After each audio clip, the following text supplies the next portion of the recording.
আমেরিকার প্রেসিডেন্ট যে বাইডেন, যে শয়তান, এই বাইডেনের গালে যে একটা ঠাটা চটকনা মারতে পারবে আমেরিকানবাসী, তাদেরকে $2 কোটি পুরস্কার দেওয়া হবে। কার গালে? যদি আমেরিকানবাসীরা যদি বাইডেনের গালে যদি ঠাডা একটা চটকনা মারতে পারে,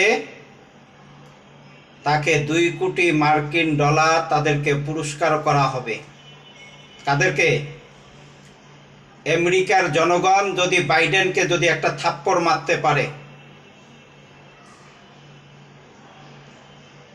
আস্তে না, জোরে থাপ্পড়টা মারতে হবে বাইডেনের গালে, তাহলে $2 কোটি তাকে পুরস্কার দেওয়া হবে।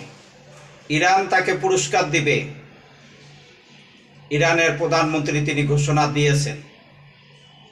এবং ইহুদিবাদী ইসরায়েলের